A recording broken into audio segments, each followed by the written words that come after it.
Eleanor Whittaker sat quietly at the end of the long walnut dining table, her hands folded neatly on her lap as the sounds of clinking cutlery and forced conversation filled the room. Her son Ethan sat across from her, half focused on his meal and half scrolling on his phone under the table. Beside him, Vanessa's wife, of just under a year, sat straight-backed, a smirk creeping along her lips every time her gaze fell on Eleanor. The laughter that echoed from Vanessa's side of the table didn't include Eleanor. It hadn't for a long time. The dinner was a small one, just the three of them, but Vanessa insisted on plating like it was a royal banquet. The expensive china, the overly garnished portions, the wine she knew Eleanor didn't drink. The pretentious air wasn't lost on Eleanor, but she remained quiet. That had become her role in the house, quiet, invisible, and tolerated like a fragile antique that one didn't dare move but also never admired. Eleanor had moved in with Ethan and Vanessa 3 months ago after she underwent a minor surgery and needed care. Ethan had offered, warmly at first, insisting she take the guest suite and rest. But warmth has a way of cooling rapidly when not fueled by love, and Vanessa had never approved of her presence, not truly. She tolerated Eleanor with tight smiles and passive-aggressive comments masked as jokes. The latest came as Vanessa passed Eleanor a small dish of grilled vegetables. "Here you go, Eleanor. Something soft for the teeth. Don't want you struggling. Now, do we?" Her voice was sweet enough to fool an outsider, but Eleanor recognized the venom behind the honey. She smiled politely, accepting the plate. "Thank you," Eleanor replied softly, careful not to look at Ethan, who hadn't noticed or pretended not to. Vanessa giggled, looking at Ethan with a wink. "I swear, you'd think we're running a senior home sometimes, but I guess every house needs its charity case." Ethan chuckled lightly, but uneasily. Eleanor felt it. He wouldn't defend her. Not tonight. Not ever. Anymore. The comment lingered in the air like a bad perfume. But Eleanor didn't flinch. She continued eating slowly, her mind drifting elsewhere. Her silence had become her armor. Years of it, and yet tonight, it felt heavier than usual. Vanessa wasn't done. She tapped her wine glass with a perfectly manicured nail and sighed, dramatically. "You know what's funny, Ethan? I was talking to Kendra at the boutique today, and she asked what your mother does. I said, oh, she used to do something. Now she mostly rests." She laughed again. "Honestly, I didn't even know what to say. It's like she's just here." Eleanor set her fork down and looked up, not with anger, not with sadness, but with a stillness so sharp it could cut glass. Vanessa noticed it briefly, but she mistook it for weakness, as many do when looking into the eyes of a woman who's learned to control her storms. "I've had a full life," Eleanor said gently. "A quiet present doesn't erase a loud past." Vanessa raised an eyebrow. "Well, you must have been whispering, because I never heard of you." Ethan winced slightly but didn't intervene. Eleanor's heart didn't break, no, not anymore. It simply settled, firmly, quietly. She finished her meal in silence, allowing the rest of the conversation to swirl around her like a distant storm. It was always like this now. She had become a ghost in a house she never wanted to haunt. She missed her own home, the little white cottage on Chestnut Lane, with its ivy-wrapped porch and sun-drenched reading nook. She missed her garden, the smell of her rose tea, the worn keys of her old piano. That life had been hers, full and dignified, but she gave it up when Ethan insisted she move in just for a while. That, while stretched longer with each passing week, her son, once full of wonder and devotion, was now too caught up in board meetings and Vanessa's social climbing to notice the way his mother shrunk a little more each day. After dinner, Vanessa retired to her bedroom with her nightly face, mask ritual, and an hour of gossip podcasts. Ethan had gone to check emails. Eleanor sat alone at the table, her cup of tea growing cold in her hands. The dim kitchen light cast a soft halo around her silver hair, and for the first time in a long while, she let herself feel, not cry, just feel. She looked around the polished, modern kitchen, cold, sterile, nothing like the home she once built with her own hands. Her mind wandered back decades, to the garage office where she and her college friend built their first prototype, to the long nights of testing, coding, pitching to investors, the joy of landing her first major contract, the time her face graced the cover of Tech Woman Today under the headline, "The Quiet Queen of Innovation." All of it had been real. all of it had been hers, but she had chosen to fade after the tragedy. Her husband, Robert, had passed suddenly cardiac arrest at 51. Eleanor had stepped down from her position at the company. Unwilling to balance grief and leadership, she kept her shares, stayed on the board, but let the world forget her name. She raised Ethan, pouring every ounce of her energy into him, shielding him from the pain she carried. She'd never even told him the full story of who she had been. It didn't seem necessary. Until now. Eleanor rose slowly, her knees aching, and walked to the room they'd given her, the farthest one from the main living area. She shut the door gently behind her. Inside, it was plain, clean, cold, but in the drawer of the oak dresser, under her carefully folded scarves, was a single black folder. She pulled it out. Inside were clippings, old photographs, and her original co-founder agreement for Whitaker and Sloan Enterprises. The ink had faded, but the power hadn't. She stared at the document for a long moment, tracing her own signature. Eleanor wasn't just someone, she was someone who built something.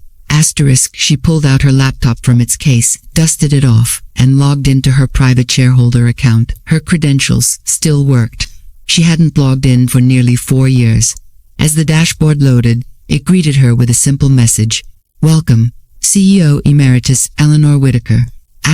Tears welled in her eyes, not from sadness, but from memory, from recognition. She had given so much, her company, her years, her son, and all she had left now was this room, and the echo of a laugh that once believed her to be important. But Vanessa didn't know. No one knew. Eleanor had allowed herself to be buried under time and sacrifice, but something had shifted. Tonight, something awakened in her bones. Her silence had protected them, but now it was time to use her voice again, not in rage, but in resolve. She opened a new document on her desktop and began drafting an email. It was addressed to Jordan Ellis, her former assistant and now a senior executive at the company. The subject line was simple: let's talk. She closed the lid with calm precision and exhaled slowly. The pieces were already beginning to align. She didn't need revenge. She needed remembrance of who she was, what she had built, and what she still carried within her. Vanessa thought she was worthless. But Vanessa didn't know she was the CEO. And soon the world would remember exactly what Eleanor Whitaker was made of. The morning light filtered gently through the sheer curtains of Eleanor's modest room, casting delicate patterns across the cream-colored carpet. Outside, the city buzzed to life, oblivious to the quiet storm brewing inside the woman who had spent far too long pretending to be invisible. Eleanor sat at her small writing desk, sipping her tea, her posture a little straighter, her expression thoughtful. The events of the previous night still echoed in her mind, not with bitterness, but with purpose. Vanessa's words had stung, yes, but they had also ignited something far deeper than pain. A desire to reclaim the voice she had willingly silenced. It had been years since Eleanor had stepped into her former world, a world of strategy meetings, investor calls, product innovations, and annual summits where she once spoke as a respected leader.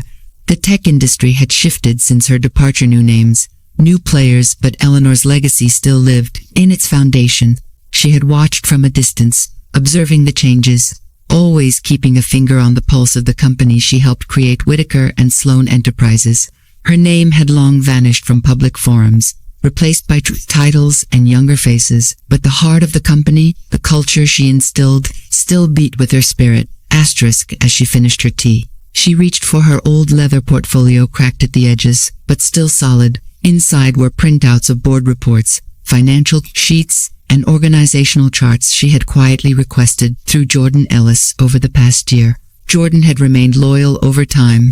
He had once been her assistant, a brilliant young man with a sharp mind and an even sharper sense of integrity. She had mentored him closely, and now he was one of the company's most influential executives. If anyone could help her chart a return, it would be him. Eleanor opened her laptop and reread the email she had drafted the night before. Let's talk. 3 simple words, but the weight they carried was immense. She clicked send.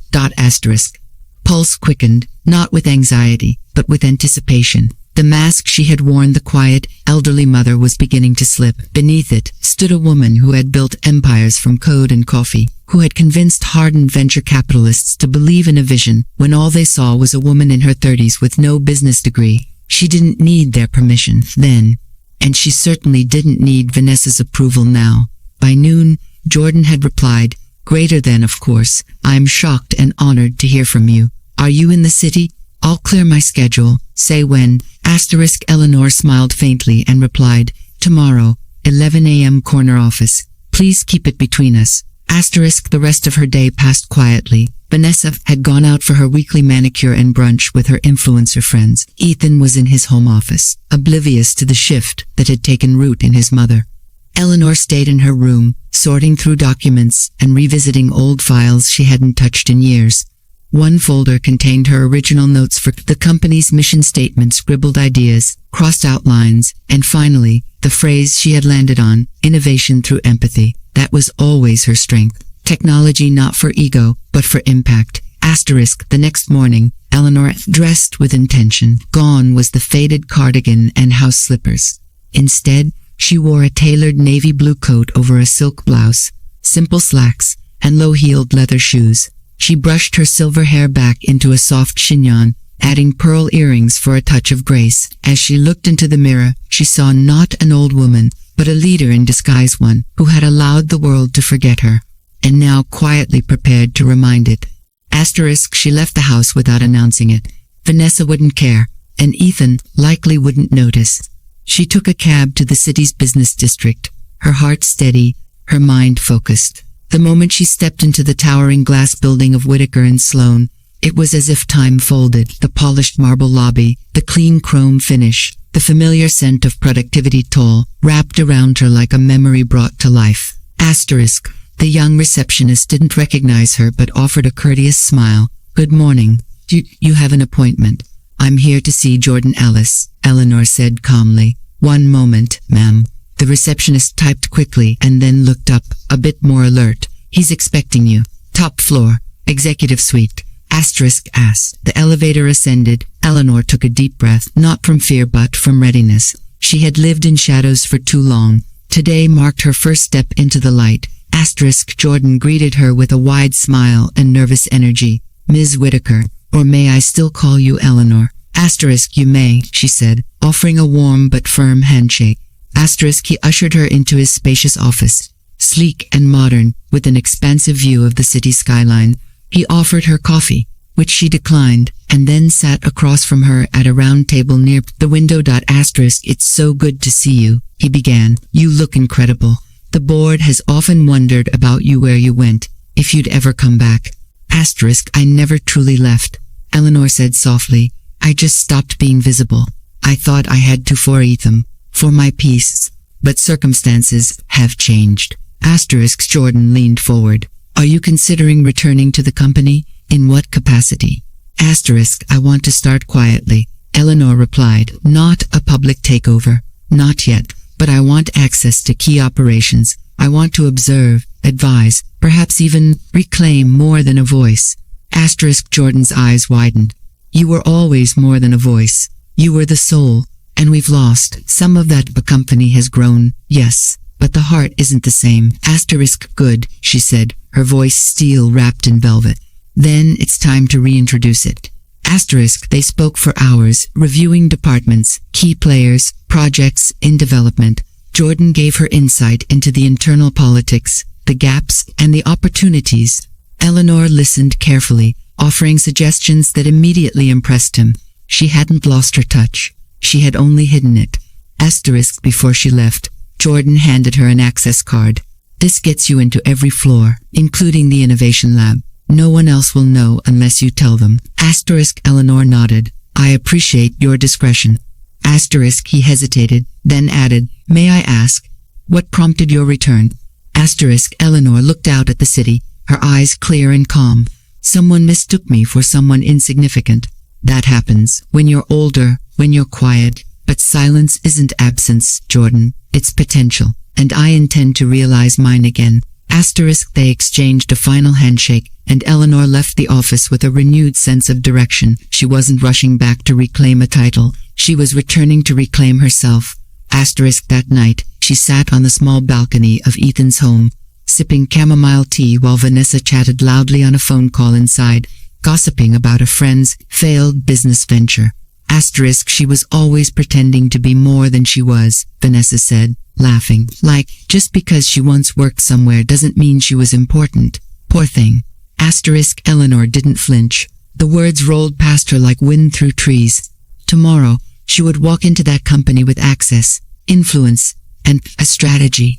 Tomorrow, she would begin mentoring new minds, revisiting old projects, and quietly assessing what parts of her legacy remained intact. Asterisk, the world might have forgotten Eleanor Whitaker, but she hadn't forgotten herself. And soon, neither would they.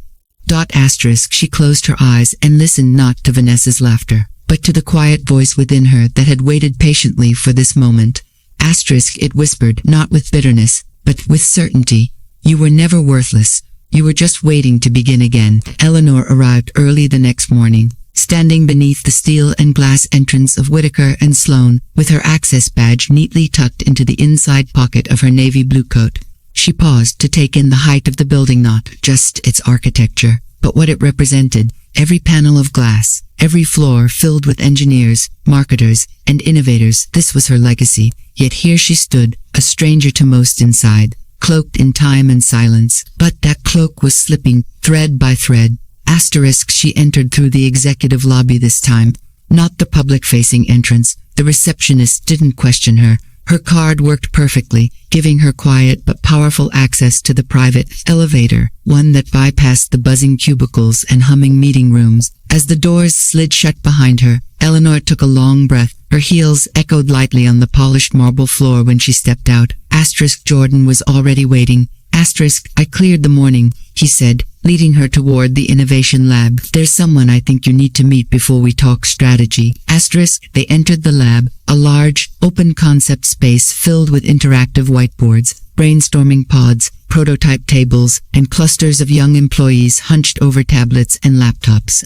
It had changed since Eleanor last saw it. More color, more energy, but the core was still hers.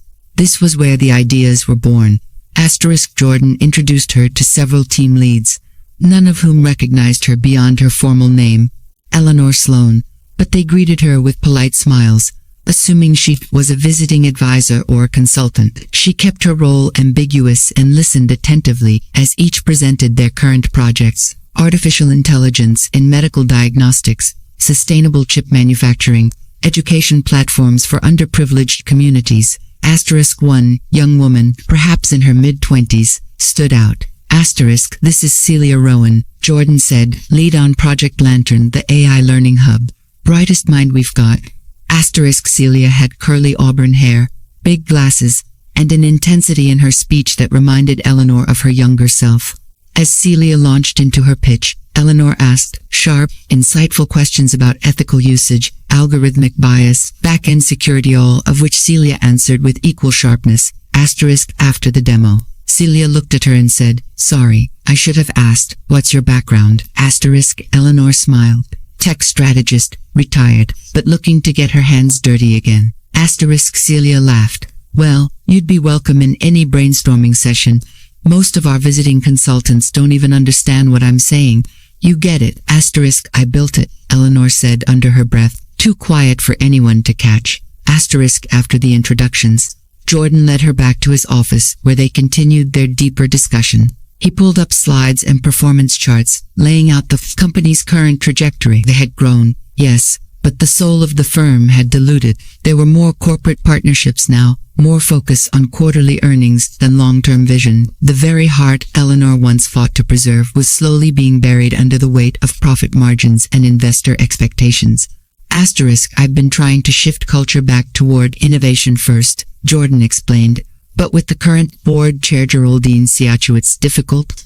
She's brilliant, no doubt, but very numbers-driven. Asterisk, Eleanor's eyes narrowed slightly. Geraldine, she remembered the name. Once a junior financial analyst, she had climbed through ranks with brutal efficiency and relentless precision. Geraldine wasn't cruel, just calculated. She didn't believe in sentiment, legacy, or idealism, only results. Asterisk, Eleanor leaned back in her chair. Would she block my involvement if she knew? Asterisk, Jordan hesitated. She might, if she sees you as a threat to her control. Asterisk, I don't want control, Eleanor said. Not yet. I want influence. Subtle shifts, quiet returns. That's how we change a tide without splashing. Asterisk, Jordan smiled. You really haven't changed. Asterisk, I have, Eleanor replied, but not in ways that matter. Asterisk, they devised a plan. Eleanor would mentor quietly, advise selected projects, sit in on executive meetings under the title of Strategic Historical Consultant, a vague enough title to avoid suspicion but strong enough to command a presence. Only a few executives would know who she truly was. For now.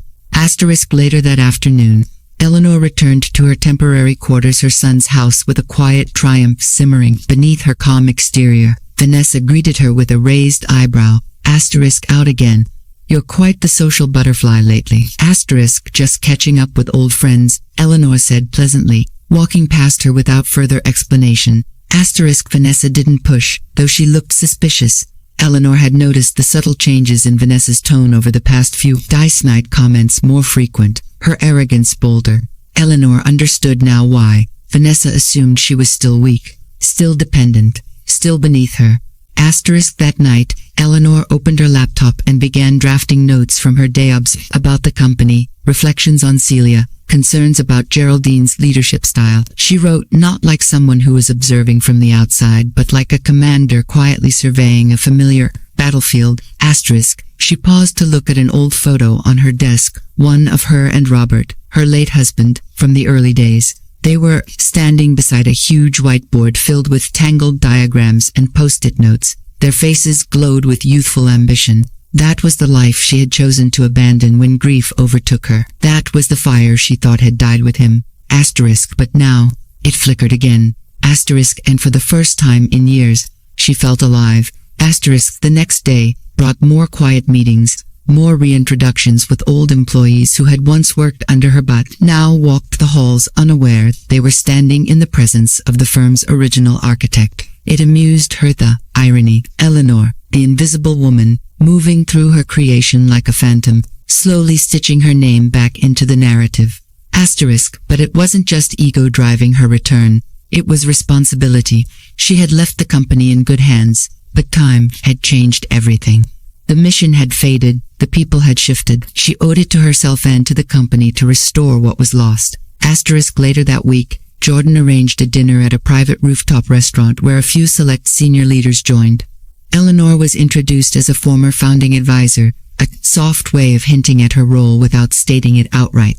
They were courteous, curious, but none connected her face to the name once whispered in tech circles. It had been too long. Asterisk, as the meal progressed, the conversation turned to ethics in technology, a topic Eleanor was deeply passionate about. She spoke, not as a guest, but with authority. And the table listened. Asterisk.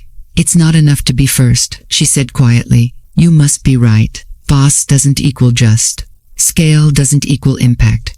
If we're not serving people, we're serving no one. Her words settled like stone. Afterward, as Jordan walked her to the car, he turned to her with admiration. You know, sometimes I forget just how powerful you are. You command a room with half the volume. Asterisk, it's not the voice, she said. It's what's behind it. Asterisk, that night, Eleanor found herself standing in front of her old home on Chestnut Lane. She hadn't been there since she moved in with Ethan. It was still standing, though the garden had overgrown and the mailbox leaned slightly. A young couple had bought it after she sold it, and laughter echoed from inside. Asterisk, she felt no sadness, only resolve. Asterisk, this return wasn't about reclaiming her past. It was about building a future that honored it.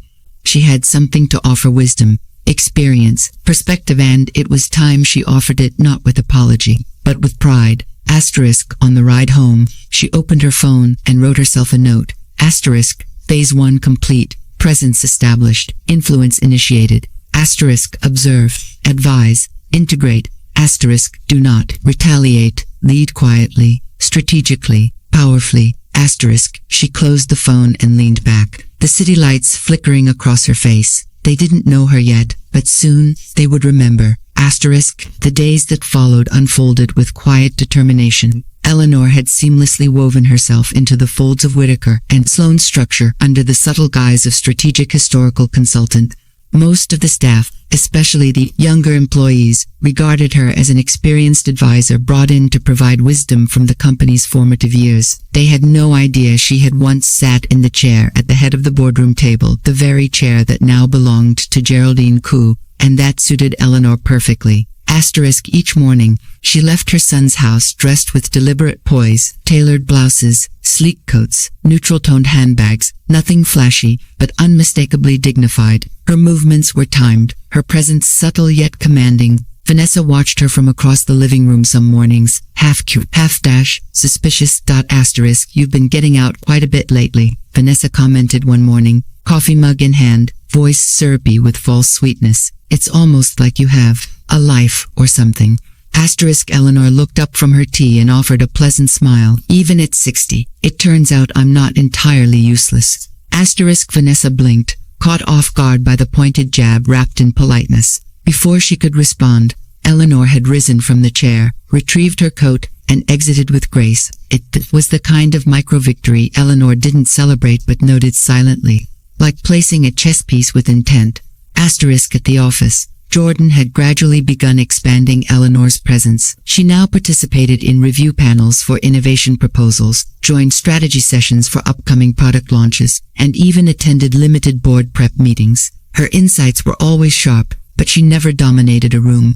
Instead, she guided nudging others toward clarity, reminding them of the company's foundational values, softly redirecting decisions that leaned too heavily into profit and too lightly on purpose. It wasn't long before her influence began to ripple outward. Project teams began seeking her feedback directly. Senior staff began referencing her notes and decision memos. She wasn't demanding power, she was earning it all over again, with grace and precision. But while Eleanor was finding her rhythm within the company, her home life continued to gnaw at her patience. Vanessa had grown more openly dismissive, especially around Ethan. Her comments, once couched in passive aggression, had become overt. One evening, Eleanor entered the kitchen just in time to hear Vanessa say to Ethan, "It's not that I don't like having her here, it's just, she's kind of in the way, don't you think? This is our house. We can't keep babysitting forever." Eleanor didn't make a sound as she walked to the cupboard, retrieved a teacup, and filled it at the sink. "Oh," Vanessa said with an exaggerated smile. "I didn't know you were there." "We were just talking about me," Eleanor replied calmly. "Yes, I know." Ethan stood frozen, guilt creeping across his face. "Mom, Vanessa didn't mean I'm not offended," Eleanor interrupted gently, placing her teacup on the counter. "You're both entitled to feel how you feel. It's your home." Vanessa smiled victoriously, assuming her words had finally pushed Eleanor into submission. But Eleanor had no intention of submitting. Instead, she had begun preparing her exit, not one of retreat, but of liberation. That night, Eleanor reviewed the legal documents she had kept tucked away in a digital vault. Her silent partnership agreement, her retained voting rights, her untouched ownership stake in Whitaker and Sloan. It had all been there, waiting for her. She had simply never needed to use it. Until now. She sent a secure email to Jordan. "Initiate Phase 2. Begin preparations for reinstatement at executive level. Timing, 30 days. The plan had already been mapped. Her return would be quiet but official, ushered in through board procedure and executive privilege. The bylaws she had written decades ago were still intact, and her dormant CEO emeritus clause could be reactivated upon board vote. She now had the power to influence with a few select allies. In the meantime, Eleanor continued to gather quiet victories. She met with Celia again, this time offering mentorship beyond technical advice. They spoke about leadership, legacy, and what it meant to remain ethical in a fast-moving industry. Celia absorbed every word, eager and appreciative. You know, Celia said one afternoon, "I Googled you. There's not much out there, but what I found, it's incredible. Why did you step away?" Eleanor smiled thoughtfully. "Grief makes us choose silence sometimes, but silence isn't surrendered, it's healing, and healing gives way to rebirth." Celia nodded, moved by the answer. "You inspire me." Honestly, that night, back at Ethan's home, the tension reached a new level. Vanessa, seated at the dining table with a glass of wine in hand, turned to Eleanor and said, "So, what is it you actually do these days? You keep going out and coming back late like you're a teenager. I'm working, Eleanor said evenly. Vanessa snorted. Working? At what? Volunteering at the library. No, Eleanor replied, still composed. At a company I helped build, one that still remembers who I am, even if my own family does not. Vanessa's jaw tightened. Look, I don't mean to be rude, but maybe it's time you consider something more age-appropriate, like a retirement center. They have activities, friends your age, you know? Somewhere you'd fit in better. Ethan looked up from his plate. Vanessa, no, Eleanor said softly, raising her hand. Let her finish. I like hearing what people really think. Vanessa leaned forward. Fine, you want honesty. You're a 60-year-old woman with no income, no friends, no relevance. You're living in our guest room like a squatter. You walk around like you're someone important, but you're just in the way. A long silence followed. Ethan fumbled for words but said nothing. Eleanor looked at both of them, her expression unreadable. Then, without raising her voice, she said, Thank you for your honesty, Vanessa. It's the most helpful thing you've ever given me. She stood, walked to her room, and closed the door behind her. She didn't cry. She didn't tremble. Instead, she retrieved the final folder from her suitcase, the one containing the CEO reappointment documents and board proposal drafts. She placed it on the desk, opened her laptop, and typed her final note to Jordan. Prepare for announcement. 2 weeks, full access authorization.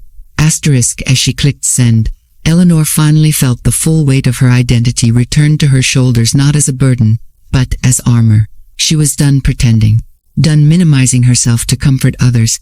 The next morning, she rose early, packed her things into 2 modest suitcases, and left a simple note on the kitchen table. Thank you for your hospitality. I have found a new place to stay. I wish you both well. Vanessa found the note an hour later and tossed it aside with a smug smile. She's finally gone, she said aloud. But she had no idea where Eleanor had gone or who she truly was. Within 2 weeks, the world would find out. And when they did, the word worthless would never again be used in the same sentence as Eleanor Whitaker. The morning sunlight broke across the skyline like a golden revelation as Eleanor stepped out of the elevator and onto the executive floor of Whitaker and Sloan. Her movements were precise, every step purposeful. She wore a charcoal gray suit with a soft silver blouse and a simple diamond pin she hadn't touched in over a decade. Robert had given it to her on the day she first became CEO. Today, she wore it not as a memory, but as a signal. Eleanor Whitaker was back. Jordan stood near the glass conference room, tapping his tablet, his expression calm but filled with reverence. The past few weeks had unfolded like clockwork. Quiet meetings, legal confirmations, votes gathered behind closed doors. Eleanor had not rushed the process. She had guided it with dignity. The board would convene today to finalize the transition, though Geraldine Chu had attempted to delay the proceedings, citing organizational timing concerns. The bylaws were unambiguous, with Eleanor's original co-founder status, retained shareholding, and legacy rights as CEO Emeritus. The board could not deny her claim, but today wasn't just about paperwork. Today was about vindication. Eleanor walked through the hallway, past photos of the company's history launch events, major awards, IPO celebrations. In none of them did she appear. Her contributions had become a whispered legacy, her image scrubbed for the sake of newer branding. But now, the woman erased was returning not with a bang, but with a calm that rattled foundations. The conference room slowly filled with board members, some familiar, some newer faces, who only knew of Eleanor through second-hand legend. Geraldine entered last, dressed immaculately, her smile tight. She took her seat at the head of the table, unaware that it would be her last time doing so. Jordan cleared his throat and began the formal statement. Today's session is in accordance with the provisions of the company's founding charter. We will be discussing the reinstatement of Ms. Eleanor Whitaker to the position of Chief Executive Officer. A murmur passed through the room. Geraldine crossed her legs and leaned forward, measured. Before we proceed, I'd like to register a note of concern. While we all respect Ms. Whitaker's historical involvement with the firm, a reappointment of this nature may raise questions with stakeholders and affect investor confidence. Eleanor turned to her, serene and composed. And what of ethical drift? What of vision loss? What of employees who no longer feel inspired by leadership but suffocated by it? Investors may ask questions, Geraldine, but so will everyone else if we continue trading values for vanity metrics. Asterisk. The board members stilled. The weight of her words hung heavy, not combative but clarifying. Asterisk. Jordan distributed a brief, included our documents verifying Ms. Whitaker's authority, per article for Section 7.3 of the founding agreement. Asterisk. Geraldine skimmed it, her jaw tightening as her objections dissolved into silence. There was nothing she could say. Legally, ethically, and strategically Eleanor had made the better case. Asterisk. After a few procedural discussions, the board voted. Unanimous. Asterisk. Eleanor Whitaker was officially reinstated as CEO of Whitaker and Sloan Enterprises. Asterisk. There were no cheers, no grand applause, just respectful silence and steady gazes as Eleanor took her rightful place at the head of the table. Asterisk. Thank you, she said. I don't return out of nostalgia. I return out of necessity, not for myself, but for the people this company promised to serve. Let's begin again, not by rewriting the past, but by honoring what made us matter. Asterisk. The meeting ended with nods of affirmation. Geraldine remained in her seat, her composure faltering only slightly as others filtered out. She lingered. Asterisk. You're good, she said quietly to Eleanor. I underestimated you. Asterisk. Eleanor smiled faintly. You didn't underestimate me. You forgot me. That was your mistake. Asterisk. Geraldine left without another word. Asterisk. Later that afternoon, Eleanor sat in her new office, though it was technically her old one, renovated with minimalist furniture and polished glass walls. The nameplate on the door read, Eleanor W. Sloan, Chief Executive Officer. The city skyline stretched beyond the floor-to-ceiling windows. She watched it calmly, reflecting not on victory, but on responsibility. Asterisk. A knock at the door brought Jordan inside. Asterisk. It's done, he said, handing her the latest stock report. News will break in an hour. Press release is ready to go. Asterisk. Eleanor nodded. Let them write what they want. I don't need headlines, I need momentum. Asterisk. You've got both. Asterisk. A pause passed between them before Jordan added, Have you told your son yet? Asterisk. Eleanor's expression softened. No, but he'll find out soon enough. And indeed, he did. That evening, Ethan scrolled his phone on the living room couch as Vanessa gossiped loudly on a call. The headline flashed across the screen. Whitaker and Sloan reinstates founding CEO in historic leadership shift. Asterisk. He clicked it in confusion, expecting to see some nostalgic callback or honorary position. Asterisk. But the photograph hit him like a thunderbolt. There she was, Eleanor, his mother, poised, confident, shaking hands with Jordan Ellis, the title of CEO listed beneath her name. Asterisk. Vanessa, he said, holding up the phone. Look at this. She took the phone, laughing at first until her eyes focused and her mouth dropped open. No, she whispered. This can't be real. But it was. The article was already going viral. Business pundits, tech forums, and media influencers were all weighing in on the unexpected but revered return of one of the industry's quiet legends. Asterisk. She lied to us, Vanessa shrieked. She lived here like a freeloader while she was ISG's the CEO. Asterisk. Ethan didn't speak. He simply stared at the screen, his mind racing through the past year, the way she had moved, the calmness, the grace, the subtle strength she never flaunted. All of it now made sense. Asterisk. She made us look like fools, Vanessa shouted, hurling the phone onto the couch. I told her she was worthless. Asterisk. Ethan turned to her, slowly. Yeah, and she never said a word. Not one word in defense. There was a long silence. Then he added, almost to himself, she didn't need to. Asterisk. The next day, Eleanor received a bouquet of flowers in her new office. The card read, Asterisk. Congratulations, Mom. I never realized what you were made of. I'm sorry, Ethan. Asterisk. She read the note, folded it, and placed it in the drawer. Forgiveness, she believed, should come slowly like trust rebuilt from ash. Asterisk. As for Vanessa, she received no response. Asterisk. Not because Eleanor was vengeful, but because some voices, once proven wrong, deserve only silence. Asterisk. Eleanor spent the rest of the day reviewing strategy documents and reconnecting with key stakeholders. She made no sweeping changes, issued no mass terminations. Instead, she led with reflection, integrity, and clarity. The company didn't need chaos. it needed conscience.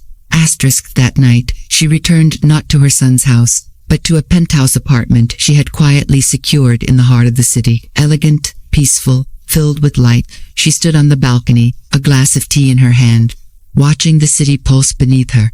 She thought of Robert, of the garage where it all began, asterisk, of the tears she had once wept in silence, and she smiled. They had called her outdated, irrelevant, invisible, but now they would never forget her name. The days following Eleanor's official return to the helm of Whittaker and Sloane passed in a blur of meetings, media buzz, and strategic recalibrations. Her reinstatement had become a talking point across industries. Headlines praised her quiet strength, industry veterans called it a comeback for the ages, and employees within the company found themselves working with renewed energy. Something had shifted not just in leadership, but in the atmosphere. There was a sense that values had returned, not as slogans, but as practice. Asterisk, yet Eleanor herself remained grounded. She hadn't returned for applause or redemption. Her motives were never fueled by vengeance, but by necessity, by a moral obligation to realign the company she had once birthed. Still, she understood the value of a moment, and it was time to shape one. Asterisk, her re-emergence into the public sphere was not yet complete. She had made her internal transition as CEO. Now, it was time for her public unveiling, not through a press conference, not through a viral interview, but in a manner aligned with her philosophy, a cause greater than herself.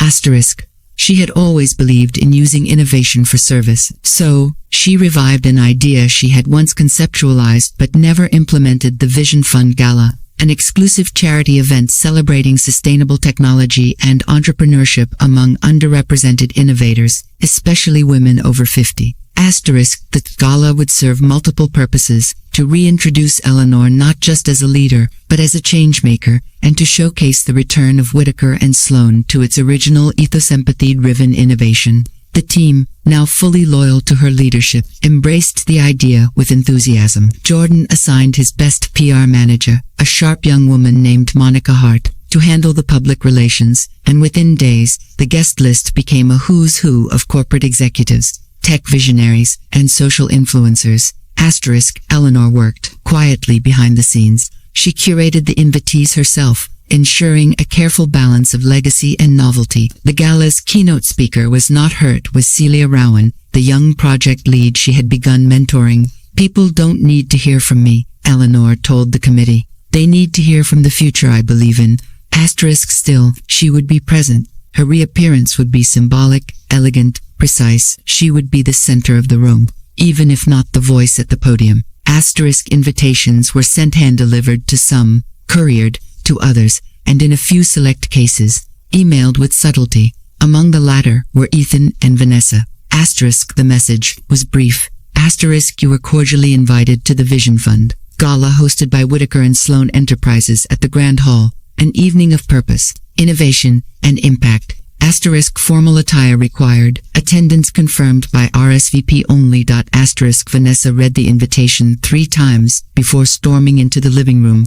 Ethan, this has to be a mistake. This says she's the host. Asterisk, she is, Ethan replied quietly, not looking up from his laptop. She's the CEO now. Asterisk, Vanessa paced. But she invited us. After everything. After what I said to her. Asterisk, Ethan finally looked at her. Maybe that's exactly why she did. Asterisk, Vanessa frowned, her thoughts tangling. What is she planning? You think this is revenge? Asterisk, I think, Ethan said slowly. This is her moment, and we're being asked to witness it. Asterisk, Vanessa hesitated, staring at the ivory envelope. For the first time, she felt uncertain not about Eleanor, but about herself. Asterisk, the night of the gala arrived with all the shimmer and spectacle the city had come to expect from a Whittaker and Sloane event. The grand hall glowed with soft amber lighting, crystal chandeliers, and long rows of elegantly dressed guests. The entryway featured a cascading screen projection of past and present innovators, and at the center was a single photo of Eleanor Young, confident, mid-presentation at a tech conference from 20 years ago. Asterisk, Ethan and Vanessa arrived fashionably late. Vanessa wore a ruby-colored gown, her hair styled perfectly, lips painted to match her dress. She looked stunning, but nervous. Ethan, in a black tuxedo, wore an expression of quiet apprehension. They were escorted to the main ballroom, where music played softly, and servers passed trays of hors d'oeuvres and champagne. They hadn't seen her yet. When Eleanor entered, she did so without fanfare. She wore a midnight blue gown with a satin capote draped over her shoulders. Her silver hair was pulled into a graceful bun, and a delicate diamond pendant shimmered at her collar. The room responded to her like a tide. People turned subtly, eyes following her with curiosity and admiration. Some clapped softly, some simply nodded. Others, unfamiliar with her legacy, simply felt her presence and responded to it instinctively. Ethan saw her first. He froze. His mother looked regal.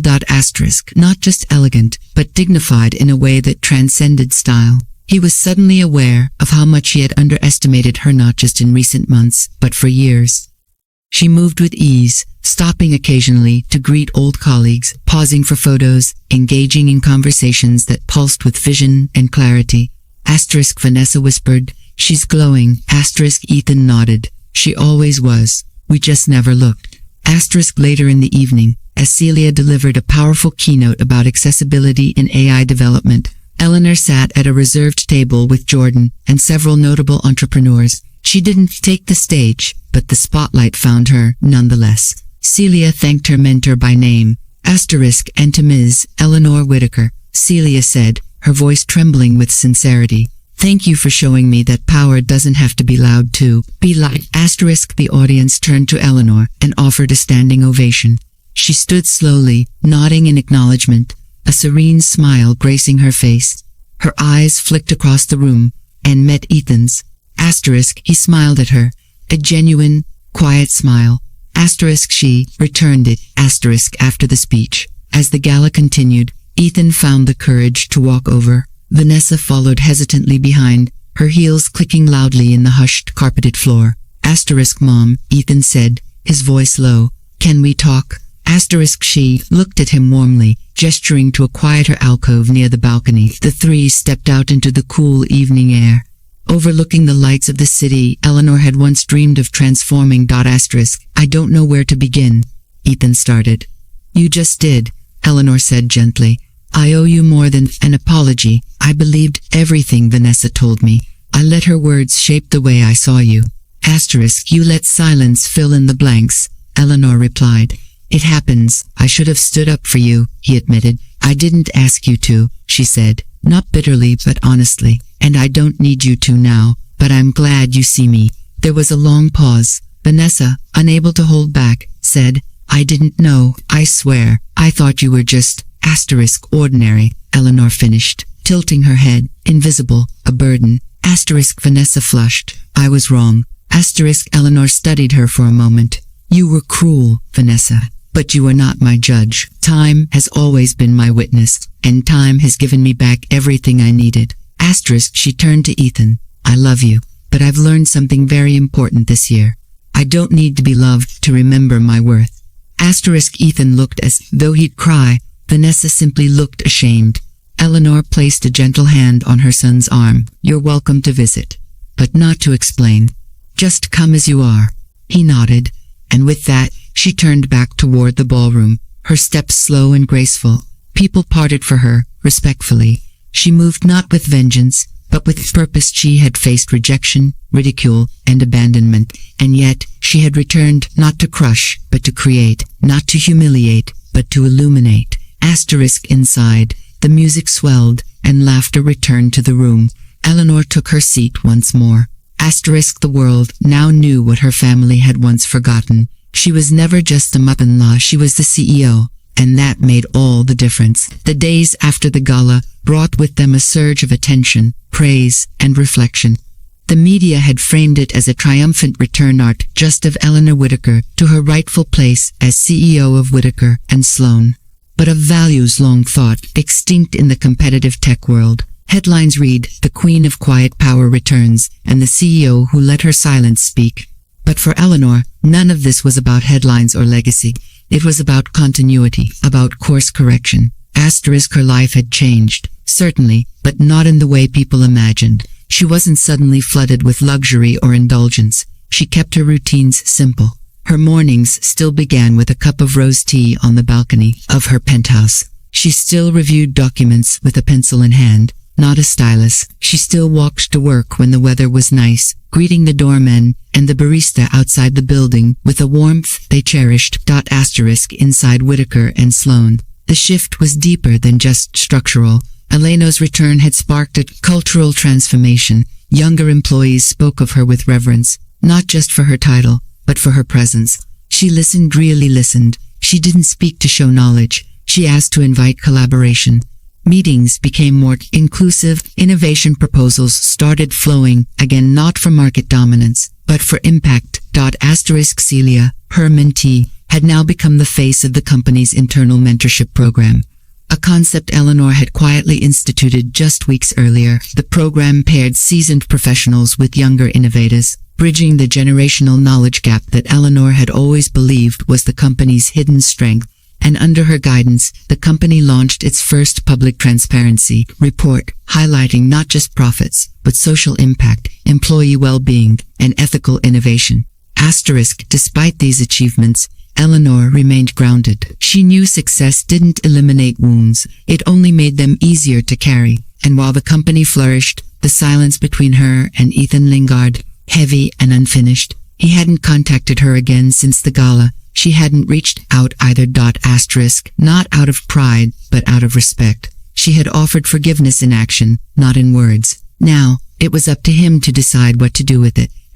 One rainy afternoon, she sat in her office reviewing sustainability plans when Jordan entered, with a subtle urgency in his step.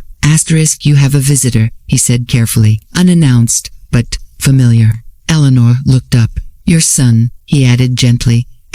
She paused, her pencil mid-mark on the margin of a document. Then she set it down and stood. Send him in. Ethan entered slowly, his umbrella dripping. In the hallway, he looked older than she remembered. Maybe it was the weight of guilt. Maybe it was simply time catching up.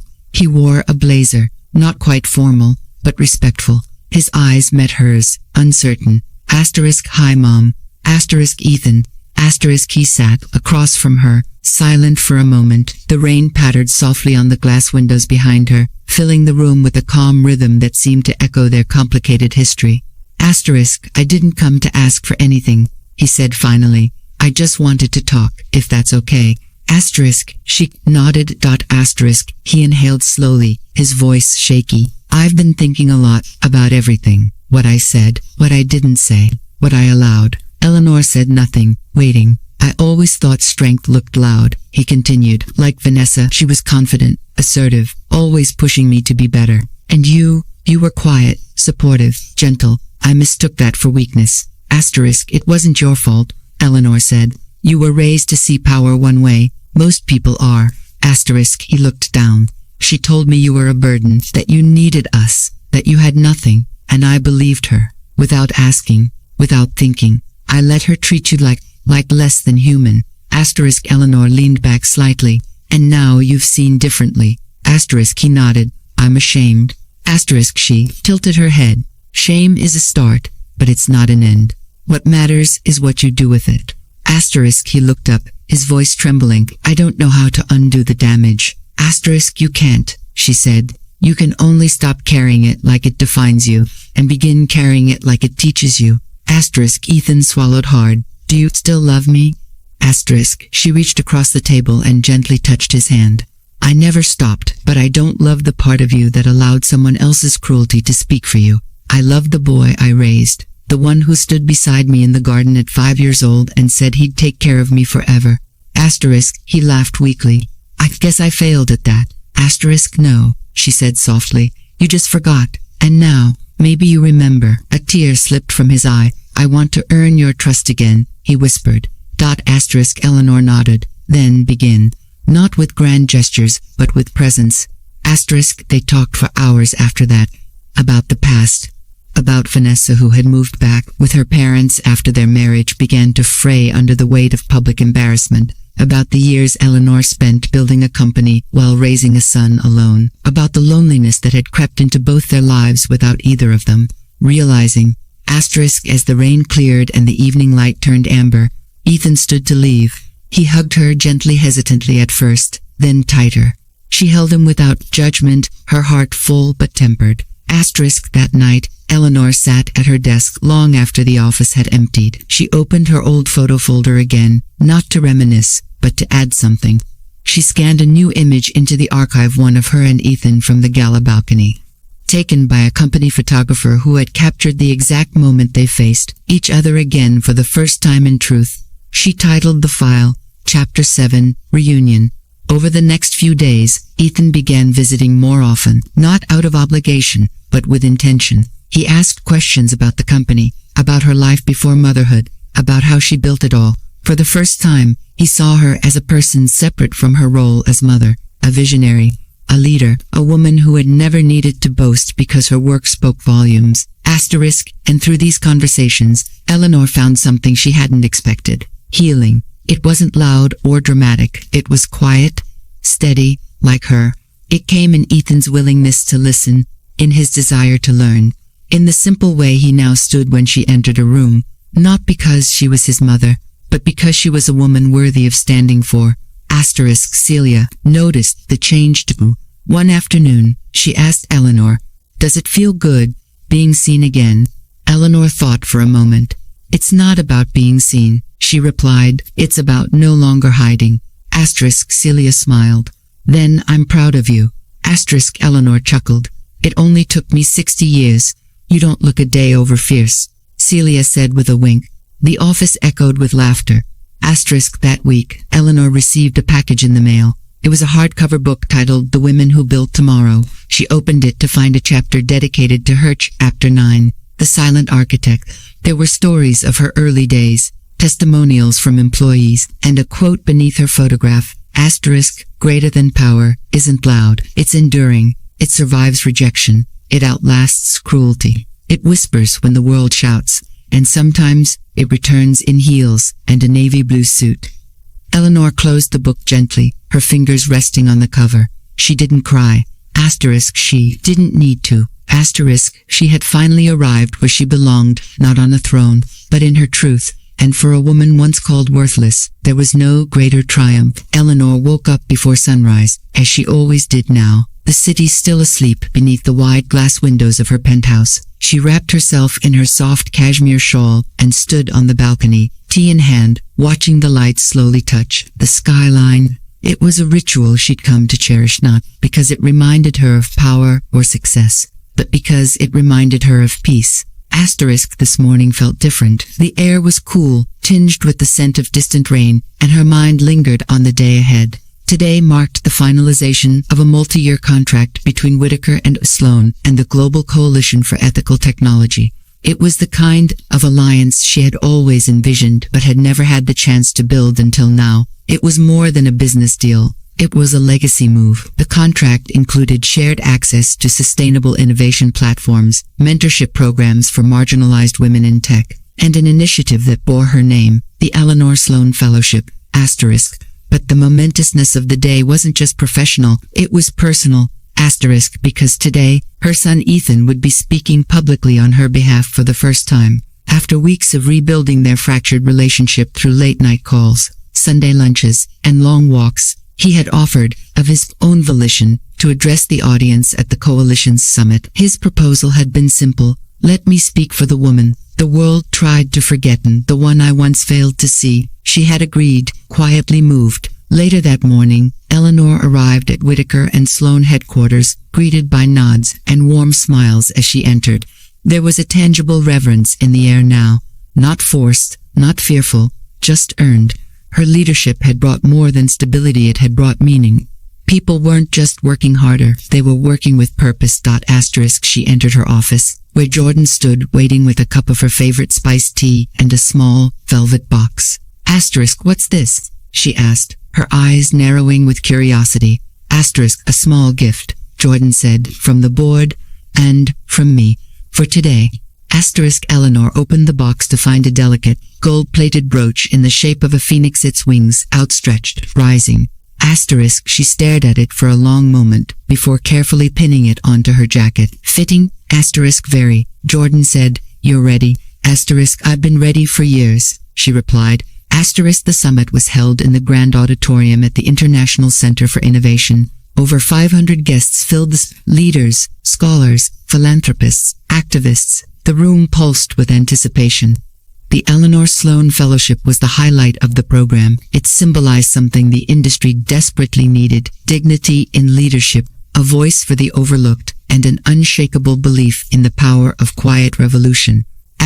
Eleanor sat in the front row, flanked by Jordan and Celia. The MC took the stage and gave a stirring introduction of the fellowship. The applause was thunderous. Then, Ethan was called up. He wore a navy suit not unlike the one she had worn the day of her return to the company. He approached the podium slowly, hands shaking slightly, but voice steady. Good afternoon, he began. My name is Ethan Whitaker, and I'm here today not just as a witness to history but as the son of the woman who made it. There was a hushed silence. The crowd leaned in. My mother, Eleanor Whitaker Sloan, is a name many of you now know. Some knew it long ago, others, like me, had to rediscover it. I stand here today as someone who once mistook grace for weakness, silence for absence, and humility for irrelevance. I didn't just fail to see my mother. I failed to recognize the brilliance that shaped me. In the audience, Eleanor felt a quiet ache in her chest, but it wasn't sadness, it was release. Ethan continued. She was always building ideas, teams, futures. While the world praised louder men and brighter lights, she was working, innovating, leading from the back so others could stand in the front. And when the world tried to push her into the shadows, she didn't fight it with noise. She waited, she watched. And when the time was right, she returned not to demand, but to demonstrate. That's real power. The audience was captivated. This fellowship, Ethan said, gesturing to the banner on the screen behind him, is not just a name on a fund, it's a mirror. It reflects every woman who's ever been told her time is over, every mother who's been cast aside, every innovator who's been overlooked because she didn't shout loud enough. He paused, then turned toward Eleanor, eyes glassy. This is for you, Mom, for every moment you were called worthless, for every time I believed it. I'm sorry, and I'm proud, so proud. The room stood in unison. A standing ovation thundered through the hall. Eleanor did not cry. She simply rose, nodded gently, and smiled at her son with a pride that needed no words. Later, as guests mingled over champagne and canapes, Eleanor stepped aside to take a breath. The noise of celebration swirled around her, but she found herself in a pocket of stillness near a wall adorned with portraits of fellowship honorees. She examined each face: young women, older women, women from rural villages and Ivy League labs, all bound by one thing: they had been chosen because someone finally saw them. A voice interrupted her thoughts. You did that. She turned to see Celia, holding 2 glasses of sparkling water. I help, Eleanor said modestly. No, Celia said, her voice fierce. You did that. You're the reason I believed I didn't have to shrink to belong.